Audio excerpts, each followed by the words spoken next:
नमस्कार दोस्तों, आपका स्वागत है मेरा इस चैनल में जिसका नाम है मनी लैंड्स। मनी लैंड्स में हम बातें करते हैं शेयर मार्केट से जुड़े हुए खबरों के बारे में।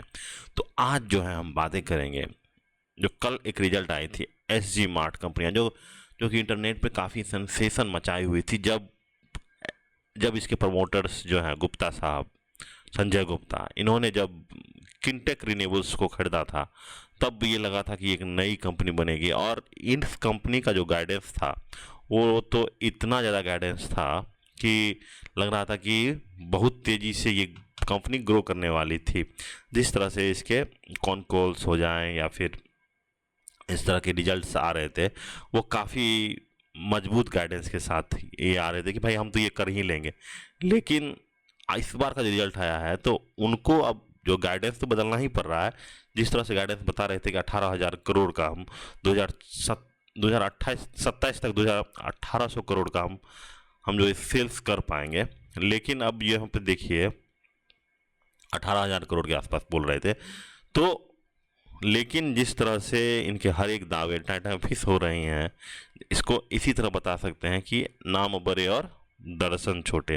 तो ये देखिए देखिए यहाँ पे इस कंपनी का शुरुआत हुआ था जब जीरो जीरो सब कुछ था। तो यहाँ पे देखिए उतना आगे की बात नहीं है, ये 1800 करोड़ के आसपास, 18,000 करोड़ के आसपास यहाँ पे सेल्स हुआ था, 1800 करोड़ के आसपास। फिर यहाँ देखिए फिर घटा 1300, 1500 और फिर इस बार जो आया है 1144 का आया है। लेकिन यहाँ पे ये देखने वाली बात ये है कि जो एक्सपेंसेस हैं वो सबसे कम है इस बार। ठीक है, वो देखिए सबसे कम है यहाँ पे। वो तो पहले सेल्स ही कम हुआ था, यहाँ मार्च 2024 से अगर देखा जाए तो सेल्स सबसे कम हुआ। वो इसलिए कम हुआ है, यहाँ पे सोचने वाली बात है कि स्टील का प्राइस जो है अभी आप देखिए कि सबसे लोएस्ट पोजीशन पे चल रहा है। अब देखिए स्टील का चार्ट अब देखिएगा तो स्टील प्राइस दाम कम हो जाने के कारण इनका जो मटेरियल कॉस्ट है वो कम हो चुका है। आ, ठीक है, स्टील प्राइस का कम हो जाने के कारण, इसका मटेरियल कॉस्ट कम हो जाने के कारण यहाँ पे इनको एक्सपेंसेस कम हुआ है। तो एक्सपेंसेस कम हुआ है तो ऑपरेटिंग प्रॉफिट जो है ऑब्वियसली है कि बढ़ जाएगा और इसी तरह से इसका मार्जिन भी बढ़ेगा। मार्जिन बढ़ने का एक और कारण है कि इन्होंने अभी फ़िलहाल जो है रिन्यूएबल सेक्टर में जो सोलर मॉड्यूल्स हैं उसके पीछे का जो फ्रेम होता है वो बनाने का भी कुछ डिलीवरी किए हैं 200 करोड़ के आसपास का। तो उसमें जो है हाई मार्जिन है, क्योंकि जैसे ही स्टील प्रोसेस वाला जो गेम प्ले करेंगे तो इसका मार्जिन थोड़ा सा इम्प्रूव करेगा। ठीक है, तो यहाँ पे ये देखिए कि ईपीएस में ईपीएस देखिए ईपीएस भी कम हो गया, 2.88 है। ठीक है, तो फिलहाल जिस तरह से इन्होंने गाइडेंस दिया था, यहाँ पे गाइडेंस देखिए जिस तरह से इन्होंने गाइडेंस दिया था कि इस साल जो है हम लोग जो है 50 करोड़ का पैट करेंगे, ये इन्होंने बताया था। यहाँ पे देखिए I will tell you full confidence the EBITDA 100 crore will grow to 200 crore in FY26 यानी 26 में। जो यहाँ पे देखिए 25 में 100 करोड़ हुआ था, 25 में जो 100 करोड़ का पैट हुआ था, यहाँ पे देखिए 25 में जो 100 करोड़ का पैट हुआ था उसको बढ़ा के 2026 में यानी 200 करोड़ करने वाले हैं, तो इन्होंने ये बताया था। और 27 में 400 करोड़, तो यानी अगर 4 क्वार्टर होता है तो 26 में कितना हो जाएगा, 50 करोड़ का पैट होना है। ठीक है, तो आप यहाँ पे देखिए 26 क्वार्टर, फर्स्ट क्वार्टर में आप जो बोले थे 25 का कितना 200 गया, तो यानी 50 का आपका पैट होना चाहिए, लेकिन आपका पैट कितना है 32 का है। तो लगभग आप समझिए 18 करोड़ का, तो 18 करोड़ क्या होगा, लगभग 50% के आसपास से आपका जो प्रिडिक्शन है वो फेल हो रहा है। तो इस तरह अगर आपका प्रिडिक्शन हमेशा फेल करता रहेगा, इससे पहले भी उन्होंने बोला था कि एक क्वार्टर हम लोग का थोड़ा सा स्टील प्राइस जो कम हुआ है उसके कारण जो है यहाँ पे प्रेशर आया। देखिए स्टील प्राइस जो है इन लोगों का सबसे लोएस्ट पॉइंट पे पहुंच गया था जब उन्होंने यहाँ पे देखिए यानी जून 27 तक स्टील प्राइस सबसे कम था। इसके कारण इसका जो कॉस्ट जो है कटिंग हुआ। लेकिन अब एक चीज़, जब भी आप देखिए अभी लो इंटरेस्ट का अभी सीजन चल रहा है, यानी लो इंटरेस्ट जिस तरह से फेड रेट कट कर रहा है, तो लो इंटरेस्ट रेट में स्टील सेक्टर को ऊपर जाने की संभावना होती है। अब जिस तरह से आप देखिए कि स्टील का प्राइस अब धीरे धीरे करके ऊपर की तरफ मूव कर रहा है, तो ये आने वाले समय में हो सकता है। यहाँ पे देखिए स्टील प्राइस सबसे लोएस्ट पोजीशन पे पहुंच गया है। यहाँ पे देखिए स्टील प्राइस सबसे लोएस्ट पोजीशन पे है, जो कि 2021 में हाई बनाने के बाद तब से लगातार लोअर लो बनाया। तो स्टील सेक्टर में फिलहाल एक तरह से दर्द का सीजन चल रहा है। तो स्टील प्राइस जब तक ऊपर नहीं जाएगा तो इसके रेवेन्यू को वो इन्फ्लेट नहीं करेगा, उस रिमोट रेवेन्यू को कम करके ही रखेगा। क्योंकि इन्वेंट्री में पैसा फंसेगा, क्योंकि एक बार जो अभी खरीद लिया फिर अगली बार खरीदेगा तो उससे कम हो जाएगा, तो प्राइस जो है उसका और कम हो जाएगा। तो इन्वेंट्री में रखा हुआ का तो हमेशा घाटा में रहेगा। तो आप यहाँ पे देखिएगा इसके भी इन्वेंट्रीज लगातार बढ़ते जा रहे होंगे। यहाँ पे देखिए इन्वेंट्रीज भी देखिए, इन्वेंट्री भी देखिए लगातार बढ़ रहे हैं। यहाँ देखिए 7 चौक 28, यानी सब लगभग 4 गुना जो है इनका इन्वेंट्री में है, उतना ही ट्रेड रिसीवेबल्स में।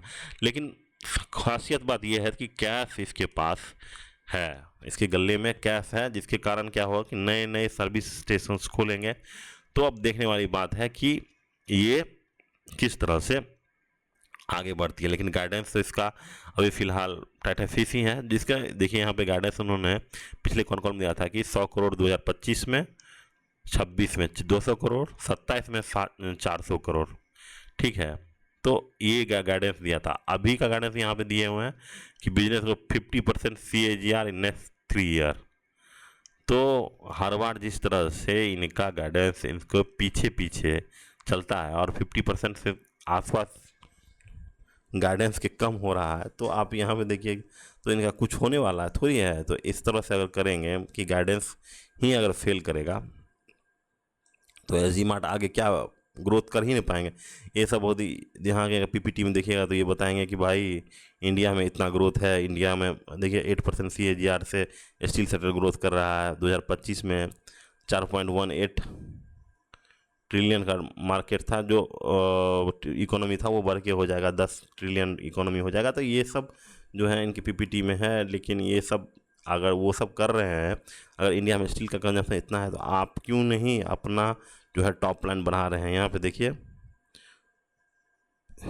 यहाँ पे अगर क्वार्टर 25 से अगर क्वार्टर 26 को मिलाइएगा तो यहाँ पे देखिए हल्का सा रेवेन्यू बढ़ा है, पैट देखिए बढ़ा है।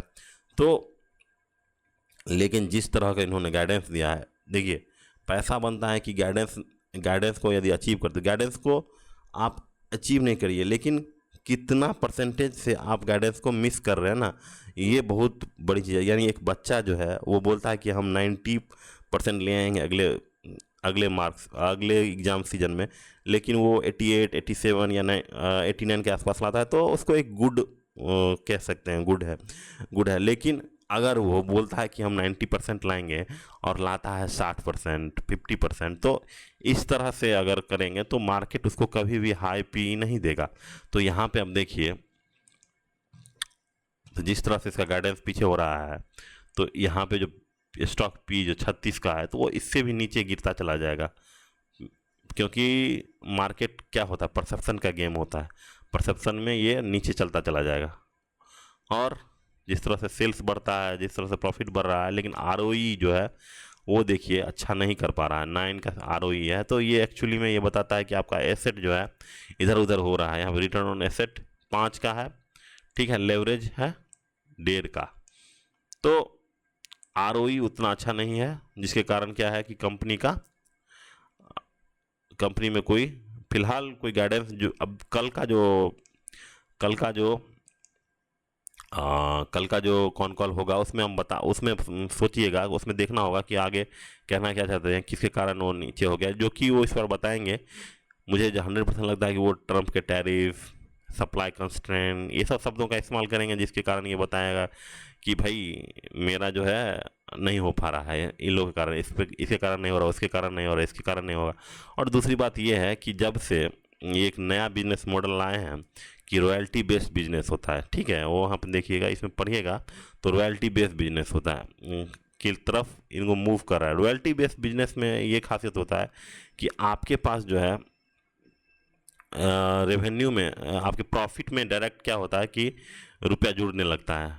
क्योंकि आपके रेवेन्यू में वो नहीं होता, क्योंकि किसी और से वो सामान खरीदता है, कोई और सामान उसको बेचता है, ठीक है, कोई और सामान उसको बेचेगा, लेकिन उसका कुछ परसेंटेज जो है इस कंपनी के जो P&L स्टेटमेंट है उसमें सीधा जुड़ता है उसके प्रॉफिट में, यानी EBITDA में जुड़ता है डायरेक्ट। तो इसके कारण क्या होता है कि एसेट लाइट हो जाता है कि भाई रेवेन्यू नहीं बढ़ रहा है और प्रॉफिट लगातार बढ़ते जा रहा है। तो इससे क्या होगा कि EPS हमेशा बढ़ेगा। तो रॉयल्टी वाले बिजनेस में जिस तरह आप देखिएगा कि जैसे ब्रिटानिया हो गया, बिस्किट बनाती है, तो लेकिन वो अपने से बिस्किट नहीं बनाते, किसी और से बिस्किट बनवाती है, अपना लेबल लगाती है और बेच देती है। तो आपके पास ना टेंशन है